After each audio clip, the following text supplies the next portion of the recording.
Do you honestly believe when you walk into a conversation with a narcissist that you're stepping into a dialogue between equals?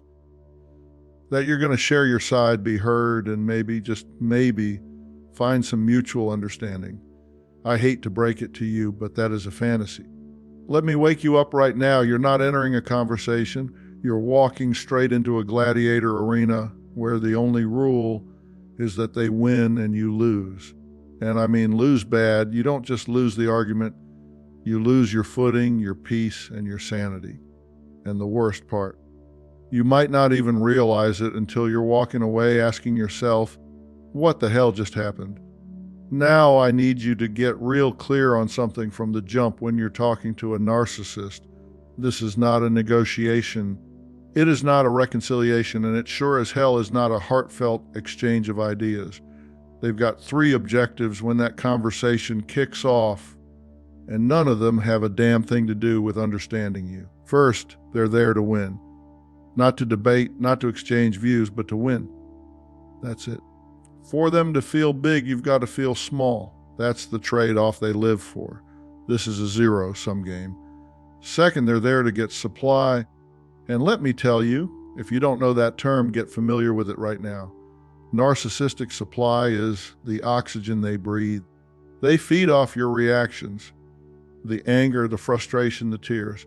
That's fine dining for them. They'll push your buttons, poke the bear, and when you roar back, that's dessert. And they will suck you dry without a hint of remorse. Third, every word they spit out is about propping up their fragile false self.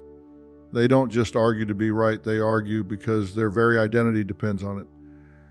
Deep down, they're as insecure as they come, but they've built a fantasy self-image of being superior, smarter, untouchable. Every single conversation is a brick they lay to keep that illusion standing. Now, let me ask you, are you prepared to play a game when you don't even know the rules? Because if you're not, you're stepping onto the board blind. You've got to recognize the traps laid out for you, or else you're going to step into every single one of them. And the first trap, the number one weapon in their arsenal, is gaslighting. I'm talking about the mind-bending, reality-twisting, truth-erasing mess where they make you question your own damn sanity. They'll look you dead in the eye and say, that never happened, when you know it did. Or they'll tell you you're just too sensitive when they've just stabbed you verbally. Or, my personal favorite, I was just joking. By the time they're done, you'll be wondering if you imagined the whole damn thing. That's not a mistake, that's their strategy. Then comes projection. Oh, they are masters at this one. Every ugly, vile thing they do, they're going to hang it around your neck. They lie. Somehow you're the dishonest one. They manipulate. Suddenly you're the master manipulator. They're petty. You're the one who's small-minded. It is the ultimate shell game. They deflect by accusing you of exactly what they're guilty of. And if you think that's exhausting, wait until they serve up the word salad. You bring up a simple concern, maybe something they did last week that hurt you. And next thing you know, you're trapped in a verbal labyrinth. They're dragging in things from 5 years ago, twisting your words, circling back on arguments you thought were settled. They'll talk you in so many circles, by the end of it you're lucky if you remember what your own name is, let alone why you even brought it up in the first place. That's not just bad communication, folks, that is a tactic. Now, listen up. I want to make this a conversation. I don't want to sit here just talking at you. I want you to head to the comments and tell me this. What is the most outrageous, unbelievable thing a narcissist has ever tried to pin on you? What is the wildest thing they've ever tried to convince you was your fault? I want to hear these stories.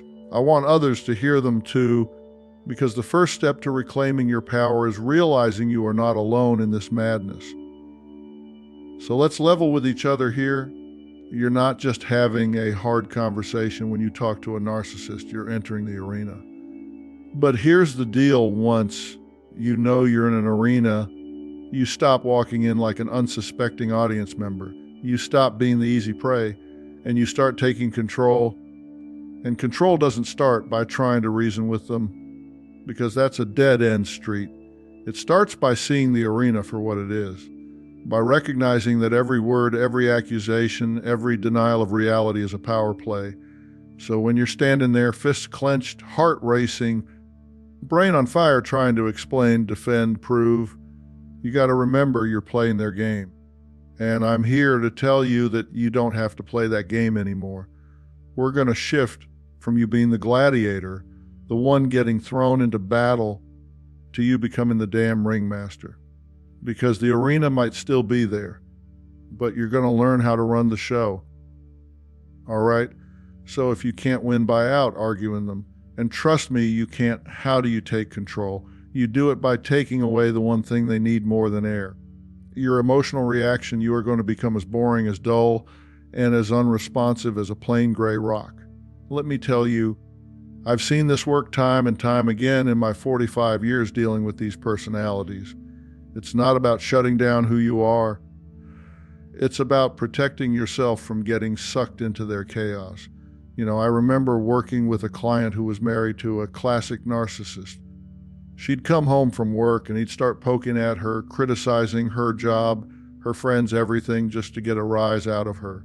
She'd fight back, explain herself, get upset, and boom, he had his supply. But when she started using this method, it was like flipping a switch. He lost interest fast because she stopped feeding the beast. Narcissists are fueled by drama. High emotions, whether positive or negative, are their supply. Think about it, they thrive on your anger, your tears, your frustration. It's like they're vampires, and your reactions are the blood they need to survive. I've said it before, and I'll say it again. They don't feel remorse. They don't care about your side. They're in it for the win, for that hit of superiority. The gray rock method is a conscious strategy to give them absolutely nothing to feed on. No drama, no arguments, no detailed explanations, no emotional outbursts. You become neutral, uninteresting, like a rock sitting there doing nothing. And let me ask you this, have you ever tried yelling at a rock? It doesn't yell back. It doesn't react. Eventually, you get bored and walk away. That's exactly what happens here. Think of it this way. A dog won't keep barking at a tree that doesn't do anything. A narcissist will eventually get bored with a person who gives them no reaction. They'll go look for supply somewhere else. I had a guy in one of my sessions who was dealing with a covert narcissist ex. She'd call him up, start with the guilt trips about the kids, the past, everything. He'd engage, defend himself, and it'd spiral into hours of nonsense.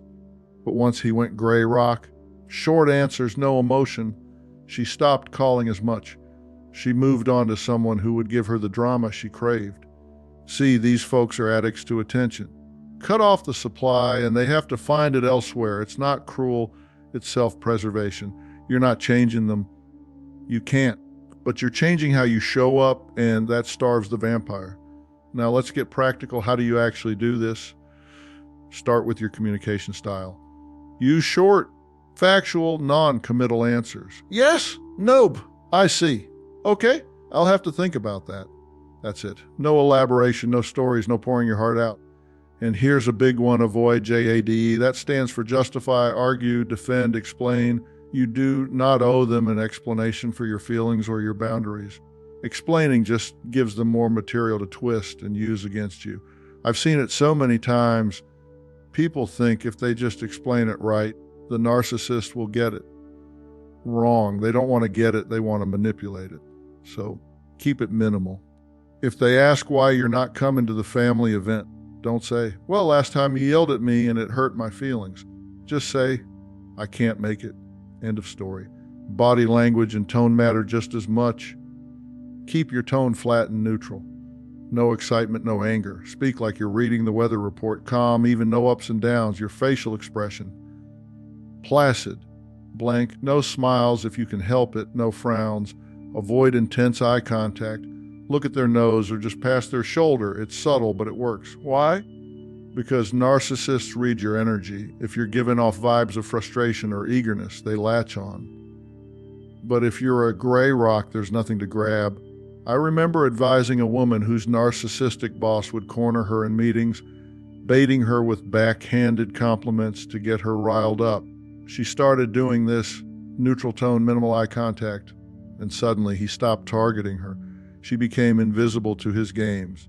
When it comes to controlling the topic, do not share personal information, successes, or failures. Remember, anything you say can and will be used against you. If you must talk, stick to mind-numbingly boring topics: the weather, a technical aspect of your job, the price of gas. Looks like rain tomorrow. Gas is up to 3.5 for the gallon. Boring, right? That's the point. Don't give them ammo. If they push for more, redirect or shut it down with one of those short answers. Let me give you an example. Say the narcissist in your life says, "Tell me about your day. What happened at that meeting?" Instead of diving in, you say, "It was fine. Weather's been nice lately." They might try again, but you stay gray. No hooks for them to pull on. This isn't easy, especially if you're used to being the fixer, the empathetic one who wants to connect. But trust me, with a narcissist, connection is a trap. They're not capable of real empathy. It's all about them. I had a client who was the ultimate people pleaser. She'd share everything with her narcissistic sister, thinking it would bring them closer. But every vulnerability got weaponized later, thrown back in her face during arguments. Once she went gray rock, it felt awkward at first, like she was being cold. But she realized she wasn't being rude, she was being smart. Her energy stayed intact, her sanity preserved. Let me paint a picture for you. Imagine you're at a family dinner and the narcissist starts in. "You always ignore me. Why are you so distant?" Old, you might jump in, explain, get emotional. Gray rock you. "I see. That's it. No more. They might poke harder. You're being ridiculous, you." Okay? Flat tone, no reaction. Watch how quickly they lose steam. It's like denying oxygen to a fire. And if they ramp up, you don't engage. Walk away if you have to, but stay boring. I've got to emphasize this. Practicing gray rock takes time. You might slip up, especially if they're good at pushing your buttons. But every time you succeed, you're building strength. You're not playing their game anymore. You're the one in control, even if it doesn't feel like it at first. Think about the long game. Your peace is worth it. This will feel unnatural at first, especially if you're an empathetic person who is used to trying to connect and fix things. But you have to understand, you are not being rude, you are being strategic. You're protecting your energy and your sanity. You're taking your power back not by shouting louder, but by going silent. And let me tell you, when you master this, it's liberating. You stop being the supply and they fade into the background. You've got this. Start small, stay consistent, and watch the difference it makes. I hear people talk about setting boundaries like it's some magic phrase. Let me tell you, with a narcissist, a flimsy little picket fence boundary is something they will hop over without even thinking.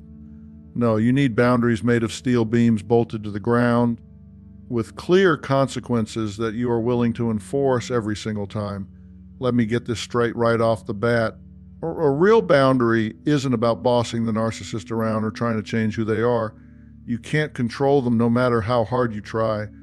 And trust me, I've seen folks exhaust themselves attempting it. That's not what this is about. A boundary is all about you taking charge of your own actions, your own space, your own peace. It's not some polite suggestion or a negotiation where they get to weasel their way out. It's a firm declaration. This is what I will do if you cross this line. Think about it. Have you ever told someone, "Don't talk to me like that," and they just smirked and kept going? That's because it was a request, not a boundary. A real one shifts the power back to you, where it belongs. I've worked with so many people over the years who've been walked all over because they thought setting a boundary meant asking nicely. Wrong. It's not, "Please stop criticizing me." That's like waving a white flag. Instead, it's laying down the law on your terms. You declare what you're no longer tolerating and what you'll do about it. No ifs, ands, or buts. And let me ask you, why do we hesitate? Often it's because we're wired to please, to keep the peace, especially with family or partners who've conditioned us to back down. But here's the truth: narcissists don't respect weakness. They exploit it. So when you set a steel beam boundary, you're building a fortress around your sanity. Now, let's break this down into a simple two-part formula that works every time. I've used this with clients, and it flips the script on these manipulative dynamics. First, the clear statement. Be direct, no fluff, and always use I to own it. Something like, I will not be spoken to in that tone, or I am not going to discuss my finances with you. How about, my parenting decisions are not up for debate? See, it's straightforward, no room for misinterpretation. You're not attacking them, you're stating your position. I remember a woman I counseled whose narcissistic mother would constantly nitpick her choices with the kids. She'd say things like, you're ruining them with that soft approach. Old habits had her defending herself every time, spiraling into arguments. But once she switched to, I won't discuss my parenting with you, it shut down the entry point. No more fuel for the fire. But here's where the real power comes in. The second part, the consequence. This is what makes your boundary unbreakable. It's not enough to say what you won't tolerate. You have to spell out exactly what you'll do if they push it. Tie it right to that clear statement.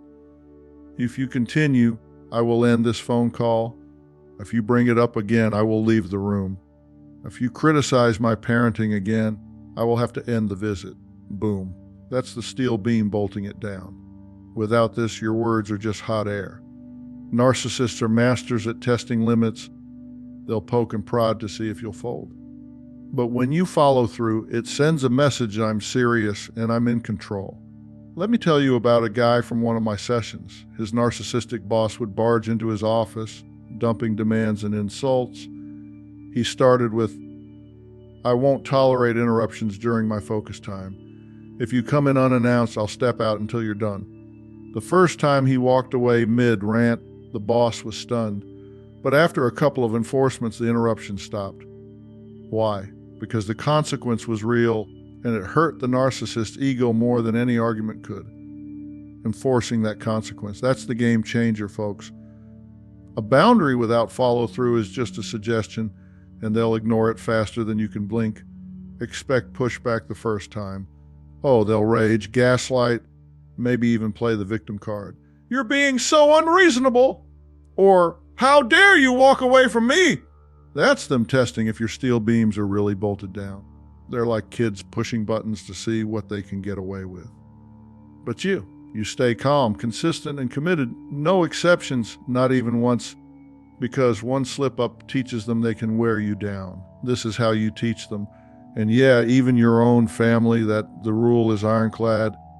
It's how you advocate for yourself, reclaiming the power they've been siphoning off. Think about it this way. Have you ever let a boundary slide because it felt awkward or you didn't want the drama? I get it. I've seen it in countless sessions. But every time you do, you're training them that your words mean nothing. Follow through builds your strength too. It might feel tough at first, like you're being the bad guy, but it's self-preservation. One client, a devoted daughter to a narcissistic father, set a boundary. I won't stay if you start yelling. I'll leave. The first enforcement, she walked out mid-dinner. He blew up, called her selfish, but she stuck to it. Over time, the yelling decreased because he knew the cost. Losing her company, that's the power. You're not controlling them. You're controlling your exposure to their toxicity. And let me emphasize, this works across the board, spouses, bosses, friends, you name it. But you've got to prepare mentally. Play it if you need to. Know your lines, know your exit. Because when they test you, and they will, your resolve is what makes those steel beams hold. It's not about winning a fight.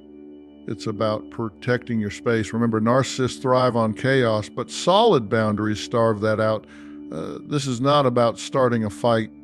It's about ending one before it begins. It's you saying, my peace is more important than your drama.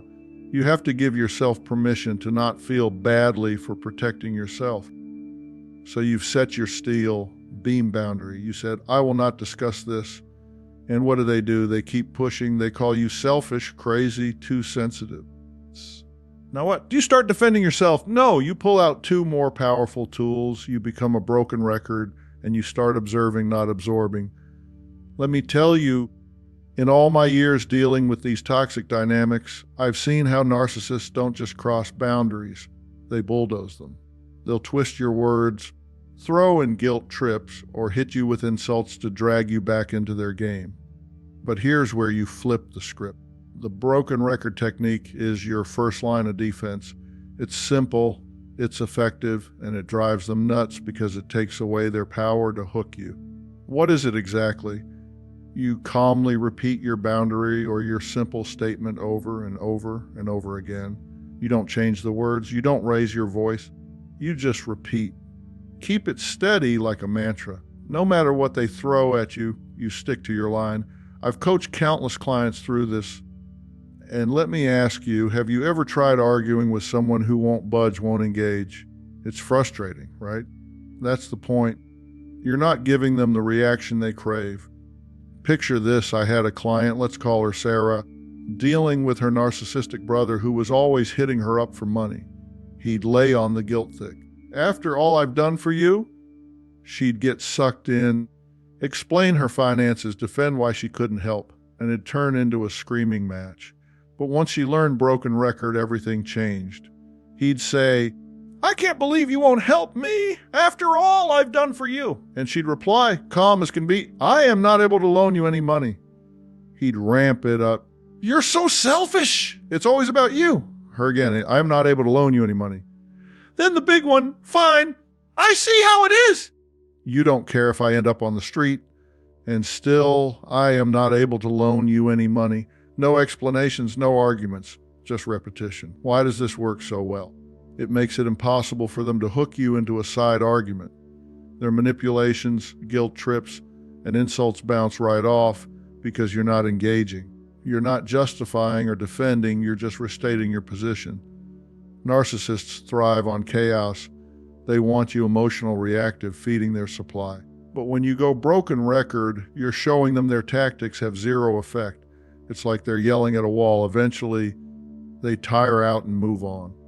Trust me, I've seen it play out in session after session. One guy I worked with used it on his narcissistic ex during custody talks. She'd bait him with old grievances, but he'd just repeat, "We're here to discuss the kid's schedule," over and over. She lost steam fast because he wouldn't bite. Now, don't get me wrong, this takes practice. Your instinct might be to explain or fight back, especially if you're wired to please or fix things. But remember, explaining is just handing them more ammo. They don't want resolution, they want control. So pick your phrase, make it clear, neutral, and stick to it. "I'm not discussing this. That's not up for debate." Repeat as needed, and here's a tip, pair it with that flat tone we talked about before, like gray rock. No emotion, just facts. You'll feel the power shift back to you. But let's say the pushing gets intense. They're gaslighting, raging, pulling every trick. That's when you layer in the second tool, the observe, don't absorb mindset. This is a mental shift that changes everything. You emotionally detach from the interaction and become a scientist studying a specimen. Instead of feeling the sting of their words, you simply identify their tactics as they happen. Think about it like this, you're not in the fight. You're watching it from the sidelines, taking notes. Your internal monologue might go, "Okay, he's raising his voice." That's an intimidation tactic. Now he's trying to bring up something from last year. That's word salad. Interesting. Now she's crying and saying I'm the one hurting her. That's playing the victim. Textbook case. You're observing the patterns, not absorbing the poison. Why? Because absorbing pulls you into their emotional storm where you lose clarity and react out of hurt or anger. Observing keeps you detached, analytical, in control. I remember a client, Mike, whose narcissistic boss would berate him in meetings, questioning his every decision to make him doubt himself. Mike used to absorb it all, get defensive, explain, feel worthless. But once he switched to observe, don't absorb, it was a game changer. In his mind, he'd note, here comes the criticism, classic projection. He's insecure about his own mistakes. He'd stay calm, not take it personal. Why does this work? It creates critical emotional distance. You stop taking it as a reflection of you and see it for what it is, a predictable pattern of a disordered personality. It's not about you, it's their dysfunction on display. Research shows that emotional detachment like this reduces the impact of manipulative behaviors, helping you maintain your sanity. Let me paint a picture. You're in a heated exchange with your narcissistic partner. They say, "You're always so selfish. Why can't you just do this for me?" Old you might absorb the guilt, argue back. But now, you observe guilt trip incoming. Classic move to shift blame. You don't absorb the emotion, you note it, stay neutral, and maybe even use broken record. "I'm not changing my plans." They escalate. "You're impossible. Everyone thinks you're crazy." You think gaslighting attempt, not biting. Repeat your boundary calmly. See how it disarms them. You're not fueling the fire, you're watching it burn out. This mindset isn't easy at first, especially if you're empathetic by nature, always tuning into others' feelings. But trust me, absorbing their chaos only drains you. Observing protects your energy. I've seen clients transform from reactive victims to calm observers, reclaiming their power. One woman dealing with her narcissistic mother would absorb the constant criticisms, ending up in tears. But after practicing this, she'd mentally catalog, victim card check. Now the silent treatment, she'd stay detached, repeat her boundary, and walk away stronger. Combine these two techniques, and something powerful happens. You stop being a reactive participant in their chaos and become a calm, detached manager of the interaction. You're not in the storm anymore. You're the lighthouse watching it from a safe distance. You've been a gray rock. You've been a broken record. But sometimes the assault is so relentless that you just need to shut it down. You need to master two final, crucial skills in any conversation: the strategic subject change and the unapologetic exit. Let me tell you, I've seen it over and over in my 45 years of dealing with these toxic personalities. Narcissists don't stop on their own. They'll keep hammering away, twisting words, pulling you into their vortex until you're drained dry.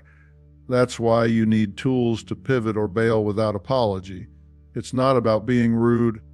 It's about reclaiming your time, your energy, your sanity. Trust me, folks, if you're not controlling the exit, they're controlling you. And that ends today. First off, the strategic subject change isn't some random dodge. It's a smooth, deliberate pivot away from a toxic line of conversation. You're not just blurting out nonsense. You're steering the ship away from the rocks before it crashes. Think about it. Have you ever been stuck in one of those circular arguments where they're ramping up the guilt trips or the gaslighting? That's your cue. Don't wait for it to explode, preempt it. Here's how you do it. Use a neutral bridge statement to ease into the shift. Something simple like, "I hear what you're saying. That reminds me, I wanted to ask you about the kids' school schedule." Or, "That's an interesting point. Before I forget, did you ever hear back from the mechanic about the car?" See, you're acknowledging them just enough to keep it civil, but you're redirecting to safer waters. I remember coaching a client whose narcissistic sister would always dive into criticizing her life choices. She'd start with, "You're ruining your kids with that lax parenting," and it would spiral. But once my client started bridging with, "I get that.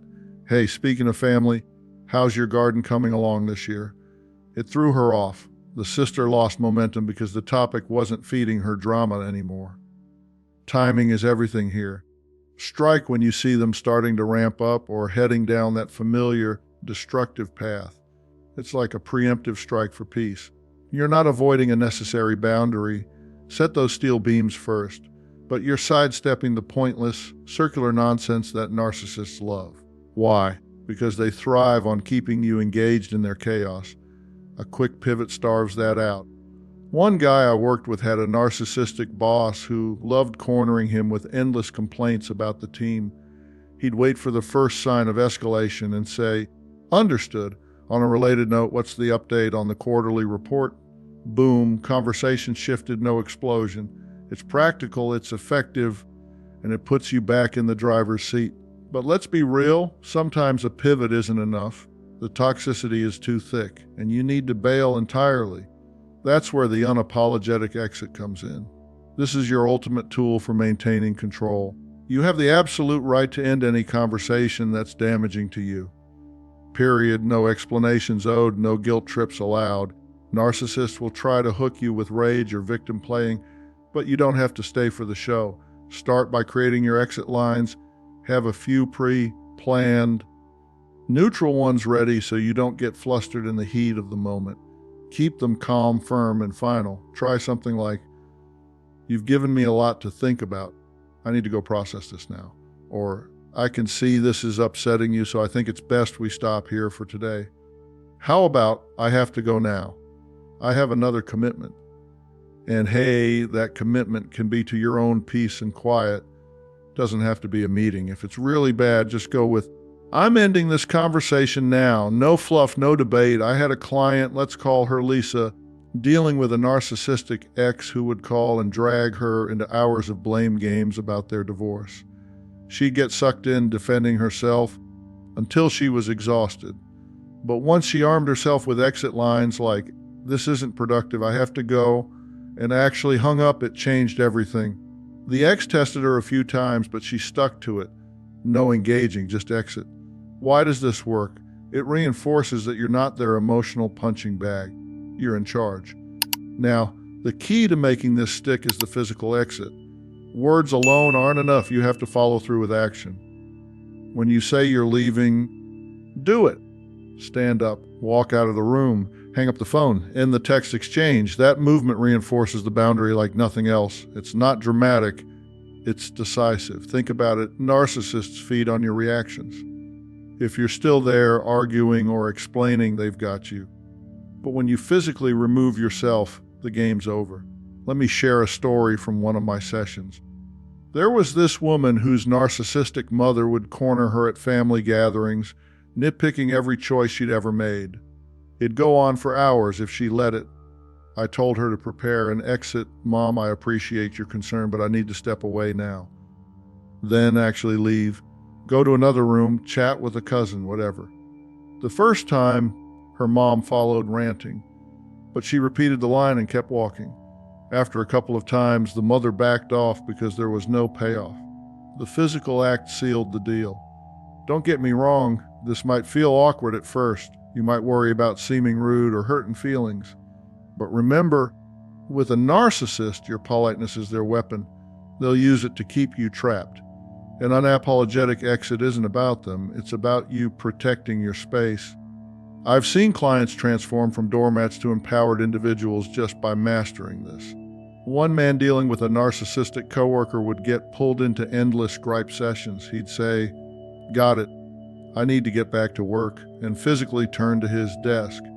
No more wasted afternoons. And here's the thing, combining these skills amps up your power. Pivot when you can, exit when you must. It's not weakness, it's strategy. You're not running away, you're choosing not to play their game. Over time, they'll learn you're not an easy target. Maybe they'll even back off. But even if they don't, you've got your peace. Your time and energy are your most valuable resources. You don't have to offer them up on the altar of someone else's dysfunction. Mastering the exit isn't rude. It's the ultimate act of self-respect. It's you saying, "I am in control of who gets access to me."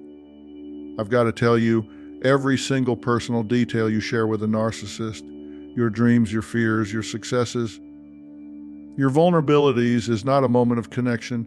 It is you handing them a loaded weapon that they will file away and use against you later. It's time to put them on a permanent, strict information diet. Let me lay this out for you straight. To a narcissist, knowledge isn't for understanding. It's for control. They don't ask questions out of genuine care or curiosity. No, when they say, "How are you doing?" or "What's new with you?" they're not interested in your well-being. They're gathering intelligence, scouting for ammo to store up and deploy when it suits them. Think about it. Have you ever opened up about something personal only to have it thrown back in your face weeks or months later? That's not coincidence, that's calculation. Narcissists thrive on this kind of leverage. It's how they keep the upper hand, twisting your words or secrets into tools for manipulation. If you share a vulnerability, like admitting you're afraid of failure or insecure about your job, they'll tuck that away and pull it out to undermine you when you're down. They'll use it to make you doubt yourself, to gaslight you into thinking you're the problem, or take successes. Tell them about a promotion or a personal win and watch how they respond. They might belittle it, say it was luck, or worse, try to take credit for it somehow. Envy boils under the surface because your shine threatens their fragile ego. They can't stand it when the spotlight shifts, even for a second. Let me share something personal to drive this home. I think my own father was a covert narcissist. He was the type who needed all the attention, all the praise, without ever giving any back. I remember achieving things, graduating top of my class, building a successful career, and not once did he say, "I'm proud of you." Why? Because any attention that came onto me was at his expense. Sharing my deepest accomplishments with him didn't create a bond, it created a competition in his mind. He'd find ways to downplay it or turn it around, making sure he stayed the center. It wasn't about celebrating, it was about control. That's the narcissist's playbook. Your wins become their threats, your vulnerabilities their weapons. Now, let's get specific on what to hold back. I call this the VIP, list vulnerabilities, insights, passions. These are the areas where you need to clamp down hard. Start with vulnerabilities. Never tell them what you're afraid of, what you're insecure about, or where you feel weak. Why? Because that's prime material for them to exploit. If they know your soft spots, they'll poke at them relentlessly to keep you off balance. I've seen it in countless sessions. Clients share a fear of abandonment, and the narcissist in their life uses it to threaten walking away during every argument. It's cruel, it's calculated, and it works if you let them in. Next, insights. Don't share your deepest thoughts or those aha moments about your life. Keep your personal growth journey private from them. Narcissists aren't interested in your self-discovery. They'll twist it to make you question your progress or use it to mock you later. Say you confide in figuring out a better way to handle stress. They'll throw it back as evidence you're unstable or always changing. Your inner revelations are sacred. Don't hand them over to someone who'll weaponize them. And passions, be cautious sharing what you're most excited about. They will often find a way to pour cold water on it or make it about themselves. Tell them about a hobby or goal that lights you up, and suddenly it's not practical, or they one-up you with their own story. It's deflating and it's deliberate. They can't let you have unfiltered joy because it shifts the focus. Remember, their world revolves around them. Your passions are just opportunities for sabotage. So, how do you handle it when they start prying? You've got to master deflection without giving them an inch. First, the vague answer. If they ask, "How was your big meeting?" Keep it bland, it was fine. Same old, same old. No details, no hooks for them to grab. It starves them of the intel they crave. So I've advised clients to practice this, and it works. Narcissists lose interest fast when there's nothing juicy to latch onto. Then, the pivot. Redirect smoothly to something neutral. Things are good. "Hey, I've been meaning to ask you about that new restaurant downtown." Boom, you shift the conversation without revealing a thing. It's like steering a ship away from rocks. You control the direction, not them. One woman I worked with had a narcissistic coworker, always digging into her personal life. She'd pivot to work topics, and eventually the prying stopped because there was no payoff. Finally, the direct shut down. Sometimes you've got to be blunt. I'd rather keep that private. You don't need to apologize for it or explain why. No, sorry. Or justifications. That just gives them more to twist. Stand firm, and it sets a boundary they can't easily cross. Trust me, it feels empowering once you do it. A client dealing with a narcissistic sibling started using this, and the invasive questions dried up because she wasn't feeding the beast. Your inner world, your thoughts, feelings, and dreams is sacred ground. It's a privilege for someone to be invited in. Stop giving away free passes to people who have proven they will only ever trash the place. Protect your information as fiercely as you would protect your money or your home. We've spent this whole time talking about tactics and control inside a conversation. But now I'm going to tell you the final, most important truth. The only way to truly, permanently win a conversation with a narcissist is not to have it. The real prize isn't getting the last word in. The real prize is getting your peace back. You have to abandon the fantasy that you will one day win an argument with them. Let me tell you, I've seen it time and time again in my 45 years of dealing with these personalities. People get caught up thinking, If I just say the right thing, they'll finally understand. Wrong. That's not how it works. Narcissists aren't wired for empathy or fair play. They're wired for control. They'll twist your words, gaslight you, and leave you doubting your own reality. And trust me, that's not a win for you. It's a trap that keeps you stuck in their game. Winning is not getting them to see your point of view. Oh, how many clients have come to me exhausted from trying to explain themselves? If I could just make them get it, they say. But here's the hard truth: they don't want to get it. They want to dominate. Their fragile ego can't handle your perspective because it threatens their illusion of superiority. I've watched empathetic folks pour their hearts out only to get shut down with blame, shifting, or outright denial.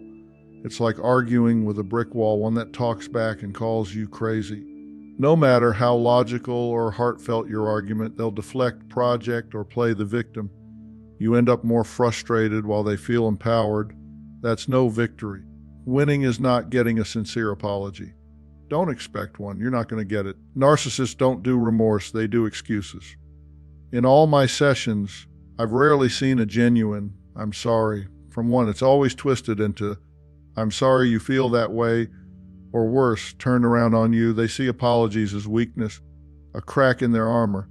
Holding out for that moment, it's like waiting for rain in the desert. It drains you, keeps you hooked, hoping for change that never comes. Let go of that expectation.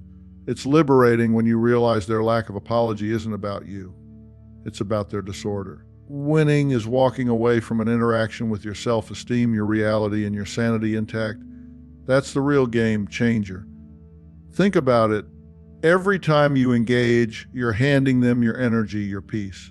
But when you step back without reacting, without defending, you're reclaiming your power. I remember a client, Sarah, who was married to a classic narcissist. She'd argue for hours trying to prove her worth, only to feel smaller each time. Once she shifted to protecting her sanity, short answers, no emotional investment, she started feeling like herself again. Her self-esteem grew because she wasn't letting him define her. Your reality stays yours when you don't let their distortions cloud it. Sanity. That's the ultimate win. Waking up without that knot in your stomach, free from their chaos. You have to ask yourself the tough question: why have I been participating in this game for so long? Be honest. Dig deep. Often the answer is that you're an empathetic, caring person who wants to help or fix them. You see their pain, their insecurity, and think, if I just love them enough, they'll change. I get it. I've seen it in countless sessions. That quality, while wonderful, is being exploited. Narcissists prey on empaths because you give endlessly, hoping for reciprocity that never comes. It's like pouring water into a bottomless pit. Recognize that your kindness is a strength, but it's being weaponized against you. One guy I worked with realized he'd stayed for years because he felt responsible for his narcissistic partner's happiness. Once he saw it as exploitation, not love, he could finally prioritize himself. The real work is to strengthen your relationship with yourself, to be your own best friend, to learn that your worth is not defined by their approval or their attacks. Start treating yourself with the compassion you'd give a close friend. If a buddy was in your shoes, what would you tell them? Get out of there, you deserve better. Do that for you.